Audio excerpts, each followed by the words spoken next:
I was working on my video for Lost Age Reloaded the other day, and I thought to myself, there's no way Reloaded is the only full-size ROM hack for Golden Sun. I mean, Golden Sun isn't exactly the most popular franchise, yeah, but it's got its fans, and if Reloaded got made, surely there are more of its like. That's when I found Dawn of Djinn. Dawn of Djinn, created by Jacket K, takes a different approach to making Golden Sun's battles a slightly more engaging experience. Rather than sticking as close to vanilla as possible and rebalancing what's there, Dawn of Djinn introduces many new elements and mechanics in an attempt to enrich the diversity of the player's gameplay options. The first of these is the addition of a lot of new equipment items, specifically ones that bestow new synergies and abilities. Rather than getting things like the Frost Jewel or Douse Drop, you get weapons that bestow these synergies instead, giving you interesting new equipment to work with while saving room in your inventory. Once you're done with those weapons, you can sell them to the shop and they'll have the original item in stock. If you'd like to buy it back, of course. I mean, there's not really much reason to have the Douse Drop, if we're honest. It's pretty cool, though. There are also plenty of equipment items that grant synergies that aren't related to overworld progression, like the Zoom Boots, that you get pretty early on, which grant you the new synergy, Zoom. Zoom is a Jupiter buff that increases agility, which is, for some reason, changed to speed in Dawn, but hey, why not? Another big mechanic is the addition of Djinni charms. These equipment items are locked to an adept of the same alignment that they are, so a Venus charm can only be equipped by Isaac, Mars by Garrett, etc. You can only have one Djinni charm per character equipped, and they grant a small boost to power and resistance of their own element, in addition to an ability where you summon the Djinni the charm is named after with various effects in battle. These are usually very expensive synergy point wise, so you'll want to use them with care, but sometimes they can be interesting abilities. There are also a lot of changes made for the sake of quality of life. For one, nearly all dialogue has been ripped out of the game to facilitate getting to the gameplay as fast as possible, making it perfect for repeat playthroughs. Additionally, all field synergies are now completely free, and a couple have extra effects, like Retreat being a method to fast travel to any town you visited, or Avoid being a complete toggle for random encounters.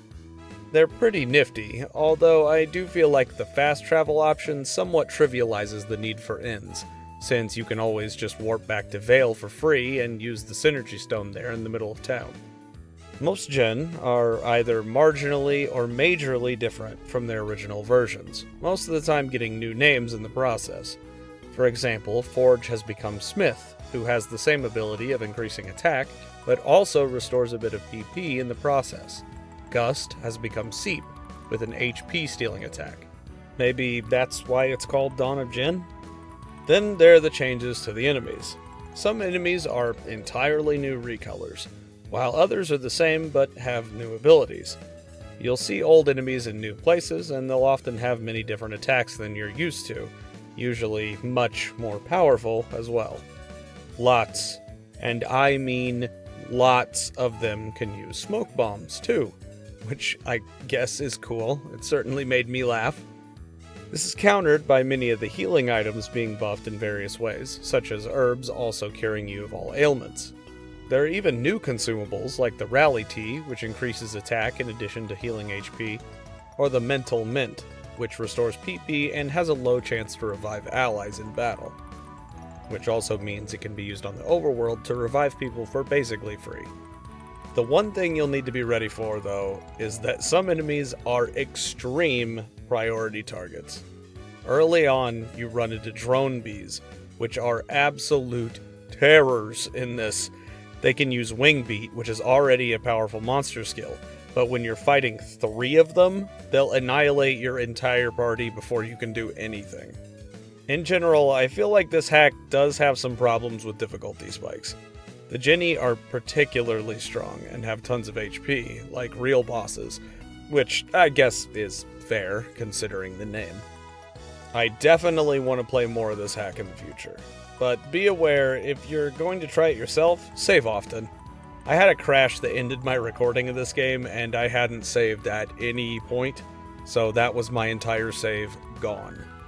The text that is there like in descriptions and the like, is obviously not written by a native English speaker. So if you're a stickler for grammar and misspellings, it'll probably get on your nerves.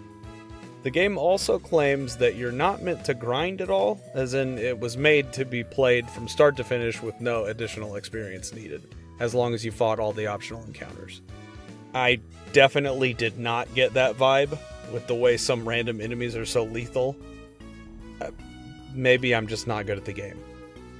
Overall, what I played though, I'm interested.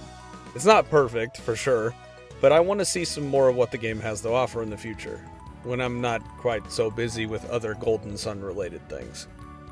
Anyway, I think that's all I have to say on Dawn of Djinn at the moment. Maybe I'll have more in the future? We'll see. For now though, I hope you all have a great evening.